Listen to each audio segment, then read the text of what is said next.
Los hidratos de carbono, también llamados carbohidratos o glúcidos, son importantes componentes de los seres vivos. Abundan en tejidos vegetales en los cuales forman los elementos fibrosos o leñosos de sus estructuras y los compuestos de reserva nutricia de tubérculos, semillas y frutos. También se encuentran ampliamente distribuidos en tejidos animales, disueltos en los humores orgánicos y en complejas moléculas con diversas funciones. Los vegetales sintetizan hidratos de carbono a partir de dióxido de carbono y agua, captando energía lumínica en un proceso denominado fotosíntesis. Estos glúcidos son ingeridos por animales y en gran parte utilizados como combustible. En la alimentación humana, los hidratos de carbono son principales proveedores de energía. En una dieta equilibrada, los hidratos de carbono deben proveer entre el 50 y el 60% del total de calorías. Los glúcidos están compuestos por carbono, hidrógeno y oxígeno y se definen como polihidroxialdehídos o polihidroxicetonas. Es decir, son compuestos con una función aldehído o cetona y compuestos y varias funciones alcohólicas. También se consideran glúcidos las sustancias que originan esos polihidroxialdehídos o polihidroxicetonas cuando son sometidos a hidrólisis. Clasificación. Según la complejidad de las moléculas, los hidratos de carbono se clasifican en monosacáridos, oligosacáridos y polisacáridos. Monosacáridos o azúcares simples, formados solo por un polihidroxialdehído o polihidroxicetona, se obtienen como cristales de color blanco solubles en agua. Muchos de ellos tienen sabor dulce. El representante de mayor importancia en este grupo es la glucosa. Oligosacáridos, compuestos por unión de 2 a 10 monosacáridos que pueden ser separados por hidrólisis. Se designan disacáridos, trisacáridos, tetrasacáridos, según el número de unidades componentes. Dentro de estos grupos, los representantes de mayor interés son los disacáridos. Se obtienen al estado cristalino, son solubles en agua y en general poseen un sabor dulce. Polisacáridos. Son moléculas de gran tamaño constituidas por unión de numerosos monosacáridos dispuestos en cadenas lineales o ramificadas. En general, los polisacáridos son compuestos amorfos, insolubles en agua e insípidos. Monosacáridos. Los azúcares simples responsables de la definición de polihidroxialdehído, aldehídos polialcoholes o polihidroxicetonas, cetonas polialcoholes. En general, los glúcidos se distinguen con el sufijo osa. Cuando poseen función aldehído, los monosacáridos se llaman aldosas, y si tienen función cetona son cetosas. También se acostumbra a designarles triosas, tetrosas, pentosas, hexosas, de acuerdo con el número de carbonos en su molécula. Comúnmente se suele combinar el nombre, la indicación del número de carbonos y la función. Así, una aldohexosa es un glúcido con una función aldehído y 6 carbonos. Una cetopentosa tiene una función cetona y 5 carbonos. Los monosacáridos más simples son triosas, de las cuales existen una aldotriosa, el gliceraldehído, y una cetotriosa, la dihidroxicetona.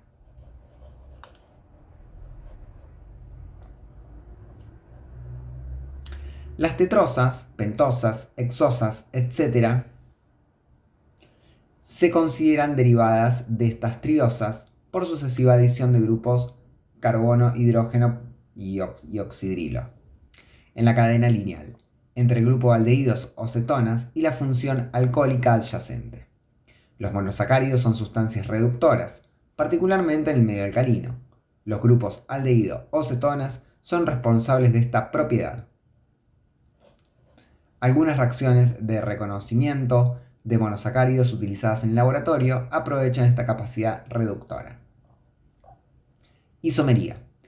En el gliceraldehído, el segundo carbono es asimétrico o quiral. Es decir, sus 4 valencias están saturadas por grupos funcionales diferentes. Determina la existencia de 2 isómeros ópticos. Uno de los isómeros desvía la luz polarizada en sentido de las agujas del reloj, es la dextrorotatorio o dextrógiro, y se lo designa con la letra D, antes del nombre, o sea, el D-gliceraldehído. El otro es levorotatorio o levógiro, y se lo denomina L. Ambos compuestos son enantiómeros. Uno es la imagen especular del otro. Son antípodas ópticas. El D-gliceraldehído y el L-gliceraldehído son así. Acá tenemos el D-gliceraldehído en izquierda y el L-gliceraldehído. O sea, el gliceraldehído es una aldotriosa. Y el del medio, el que está marcado con un punto, es el carbono asimétrico. Bueno, acá podemos ver la serie de las aldosas, la serie D. Las aldosas son las moléculas derivadas de justamente del aldehído. Entonces,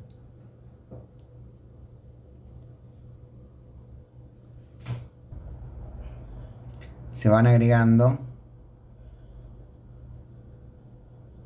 aquí grupos carbono, hidrógeno, oxidrilo.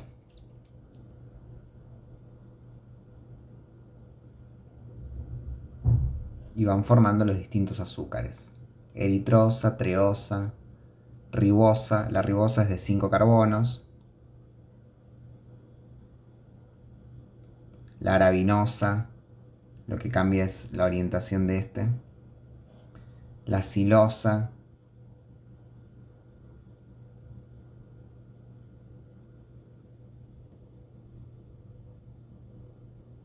Y así la aldosa. Son todos aldocetosas.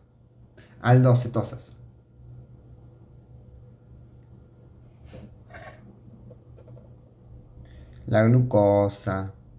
La glucosa es de 6 carbonos y es un derivado de son todos derivados del gliceraldehído, del D-gliceraldehído. La D-galactosa, etc. La serie es generada a partir del D-gliceraldehído por adiciones sucesivas del grupo carbono, hidrógeno, oxidrilo inmediato a la función aldehído.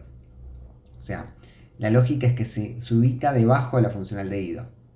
Las orientaciones posibles en el grupo agregado originan isómeros que no son antípodas ópticos, sino diastereoisómeros. La configuración del carbono secundario, más alejado de la función aldehído, en rojo, es, en todos los miembros de la familia, igual a la del D-gliceraldehído. Para cada compuesto de la serie D, aquí representado existe el enantiómero correspondiente de la serie L. Por convención, en las fórmulas desarrolladas se representa el D-gliceraldehído con el hidroxilo del carbono asimétrico hacia la derecha y el compuesto L con el oxidrilo hacia la izquierda. Las aldotetrosas, o sea, son aldehídos de 4 carbonos, polihidroxialdehídos de 4 carbonos, pueden considerarse derivados del gliceraldehído por adición de un grupo CH o H entre el aldehído y el alcohol secundario inmediato. Al agregar este grupo se origina un nuevo centro quiral. La aldotetrosa tendrá 2 carbonos asimétricos. Si a una aldotetrosa se le suma otro carbono, hidrógeno o H, se tiene una aldopentosa con 3 carbonos quirales. La aldoxosa se genera por adición de otra función alcohol secundario, el carbono de aldopentosa, y posee 4 carbonos asimétricos. Los compuestos formados no son enantiómeros porque uno no es la imagen especular del otro. Estos isómeros se denominan diastereoisómeros. El número de isómeros ópticos posibles se calcula con la fórmula 2 a la n, donde n es igual al número de carbonos asimétricos. Existe 4 aldotetrosas, 2 por 2 al cuadrado. 2 de ellas son diastereoisómeros con 2 enantiómeros cada una. 8 aldopentosas, porque es 2 al cubo, y 16 aldohexosas, que es 2 a la cuarta, etc. Los isómeros ópticos difieren entre sí en el índice de rotación específica, valor constante y característico para cada uno. Como las aldosas se consideran derivadas de los gliceraldehídos, consideradas del gliceraldehído, existen 2 familias de estos monosacáridos, una relacionada con el D-gliceraldehído y la otra con el L-gliceraldehído. En la tabla 4.1 se representan las aldosas derivadas del D-gliceraldehído, que es las que vimos antes, y todas ellas tienen la misma configuración en el carbono secundario próximo a la función alcohol primario.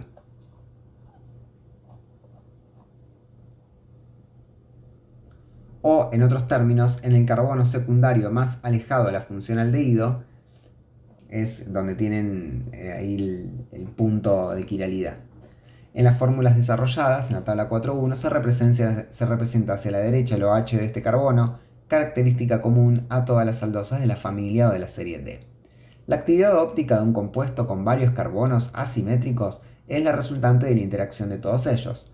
Por esta razón, la notación D antepuesta ante el nombre del azúcar de más de 3 carbonos no indica necesariamente que sea dextrógeno, sino que es la configuración del carbono secundario más alejado de la configuración del aldehído, o sea, el derivado del D-gliceraldehído. Lo mismo se aplica para los monosacáridos de la serie L, antípodas ópticas de los D.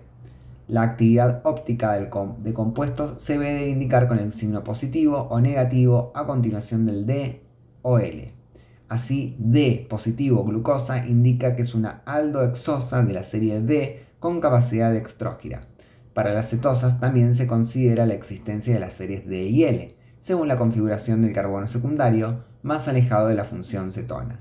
La tabla 4.2 representa las cetosas de la serie D. La notación D solo indica la familia o serie de la cual derivan. Bueno, acá tenemos las cetosas, todas derivadas de la dihidroxiacetona. O sea, para las aldosas todas derivan del dihidroxialdehído. Y para las cetosas todas derivan del dihidroxiacetona. Bueno, vamos viendo cómo se van incluyendo carbonos por debajo del grupo carbonilo. O sea, este D es porque deriva de la D-dihidroxiacetona. O sea, porque derivan de la D-eritrulosa. Y después, negativo o positivo, es la actividad óptica global. Y vemos cómo se van agregando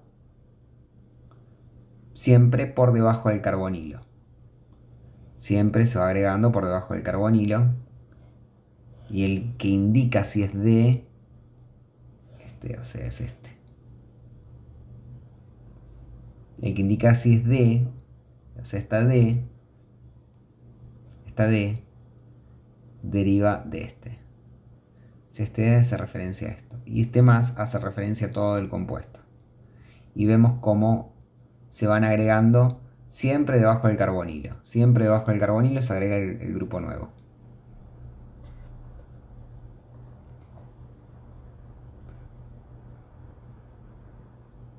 Por ejemplo, la cetohexosa de fructosa. La D-fructosa es una cetohexosa que es fuertemente levógira y le corresponde la notación D, porque deriva de la D-eritrulosa. Pero toda su actividad óptica global es levógira. La diferenciación de los glúcidos en esta serie o familias tiene importancia biológica. Los organismos superiores prácticamente solo utilizan y sintetizan glúcidos de la serie D. Son muy escasos los compuestos de la serie L, presentes en estructuras celulares en humores orgánicos del ser humano. Monosacáridos de interés bioquímica.